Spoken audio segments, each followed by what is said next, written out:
My name's Julio. I'm conducting my career interview today for Professor Amusa's class. I'm interviewing Jessica Hassara, my Intro to Humanities professor. Just for the record, I do have your permission to videotape this. Am I correct, Yes. Professor? All right, thank you very much for that, Professor. Now, let's get this started. What is your current job title? I am instructor of humanities Okay, here at Valencia at Valencia College. College, yes. All right, how long have you been in this role? This is my third semester. Oh, okay. And how did you land this position? Or did you apply, or was it Yes, I applied. applied? After finishing my master's degree, I got a Master of Liberal Studies from Rollins College, and the humanities department here, they like very much our program. They know what our training entails, and so I have several colleagues who also attended the same program, the Masters of Liberal Studies. So a friend of mine who is a full-time professor here told me that they were looking for adjunct professors, so I applied. I was working full-time at a different position, and I got the job. And I adjuncted where I taught 2 classes per semester, and then I wanted to do this full-time.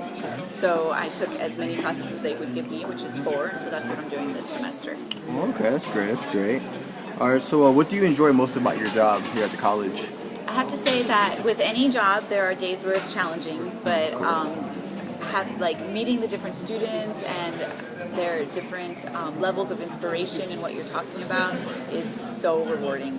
And so on those days when maybe things are tough, or like a lesson may not go as well as I hoped, or maybe students aren't as engaged as I hoped, I always remember those ones that do stand out, that you make that connection with, and that you teach them something that they very often never knew anything about before. And I think that that's one of the things that is so amazing about having that role as a teacher is your words are going to stay with them forever. Yep, in a lot of ways. You just explained the exact reason why I first aspired to become a teacher and why I still aspire to become a teacher. Now, whether it's the maybe unruly students, or the long hours, or the grading, what do you like least about your job? I don't really know. I mean, yeah, sometimes it can feel overwhelming when you have lots of grading to do. I could imagine. And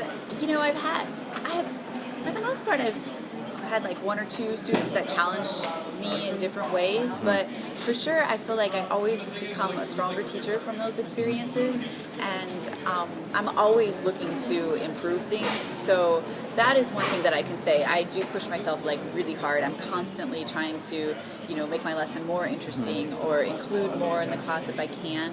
I love that part of it though, so I don't really know if that was something I would say is a downfall either. I mean, if there's no downfall, that's a good thing, right? Yeah, I don't know.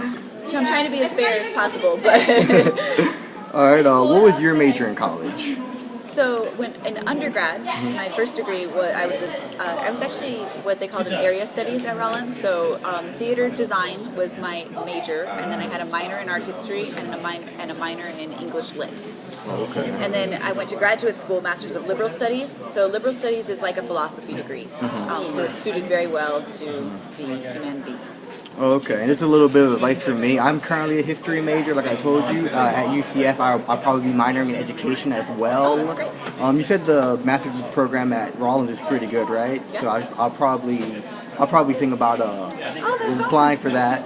But what other tips would you have for me? And this is like a personal question because I really do want to do this. Like, what personal tips would you have just to make so I could get to this level? I think that it's great that you want to do an education minor. I actually didn't take any education classes when I was an undergrad, and I'm taking education classes now at the master's level, and I'm learning a lot about things that I had never really thought about before, but are very pertinent to our classroom.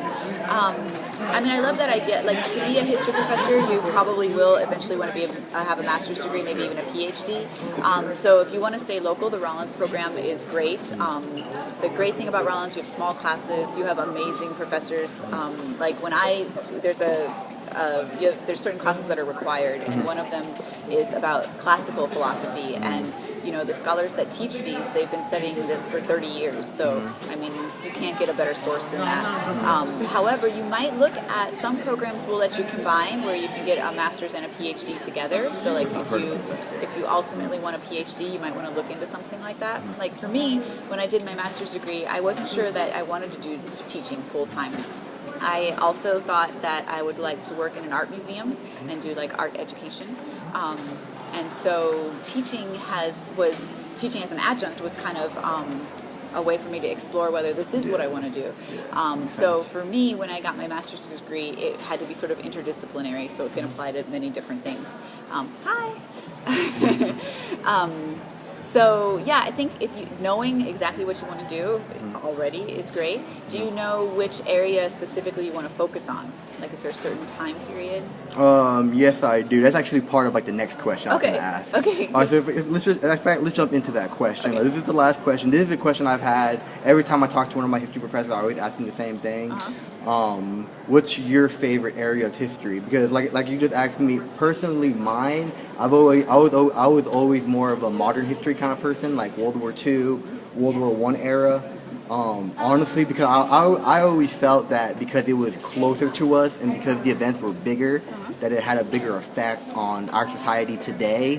So I would say maybe that's why I've kind of preferred that area of history. It's great seeing that I've had your class. I've learned so much more about the Renaissance, which is why you notice I'm always like paying attention to stuff, because I know this is stuff that I have to know, So, but yeah, what's your favorite like time period in history? Well, so I'm going to finish the last question. I would say that if I were you, I would just try to learn as much as you can, go to museums as much as you can. I feel like that experience is going to be so valuable to you when you become a professor. Also, travel if you can. The more you can experience things firsthand, you can bring to your classroom and share that with students. And I feel that it really makes a connection with students, because a lot of people are really interested in traveling, and a way to help them be engaged about history is to share those experiences. So that's my advice. And then my favorite area, I would say that I started off as like thinking that the Renaissance was my favorite, and then modernism. But I'm also very interested in contemporary issues as well. So I teach Intro to Humanities, because you're in my class, you know that. But I also teach 20th century humanities, and I love teaching 20th century humanities. We start at the turn of the century, so we cover World War I, World War II, and in my class, I get so excited about talking about that time period, because there's, like you said, so many cool things that happened that I haven't gotten as far as I would have liked to, because I would love to be able to talk about the postmodern era. When I was in school, when I got my master's degree, we have to write a thesis. And your thesis is this 100-page document. I think I told you guys about it in class. Mine was about 3 contemporary artists. And it was really remarkable for me, because I thought that I was, a modern art lover, and I was kind of into that time period where there was so much experimentation happening. And what I learned was that I actually really love contemporary art, and that's what I studied a lot to write my thesis. And so things like that I would like to incorporate into my class: the land art, conceptual art, postmodern architecture. So I say it's a tie for me between the modern and the postmodern period now. True. I feel you on that. Yeah, no, I feel you on that. I'm a lot of postmodern, but after being in your class, I've learned to appreciate the not so modern stuff. It's so interesting when you think about that Roman Republic and so many people. So that came from ancient Greece, right? Plato wrote the Republic, and that inspired the Romans to create this republic, and that was what was emulated. We just got done talking about the French Revolution. That's what was emulated. People talk about it still today, that with all of this, there's a lot of backlash from the protests that are happening after our last presidential election, and some people are saying, to protest is a part of our democracy, and that started with the Roman Republic, right? Cicero was allowed to speak his mind in the streets and influence people. So that is really interesting. Like, when you find your time period that you like, and then you start researching back where all of the people that you like, what their inspiration was, you kind of start to dig in, and that's, I think, if you love history, that's something that is really fun. History repeats itself. That's the thing, by far, the thing that I love the most about history, besides the fact that I just find it interesting, is that it repeats itself. that's why I think that as a professor I can do a lot of help, because if I can help other people understand this, that by studying your past you can better prepare yourself for your future, I feel like if I can get that point across to even at least a couple of students, I feel like I'd be making a pretty good difference in our society. Absolutely. And I would say, like in my 20th century class, like you said, because it's a little bit closer, it's a lot easier to make those connections with students. But for example, I just showed them a clip today from Citizen Kane.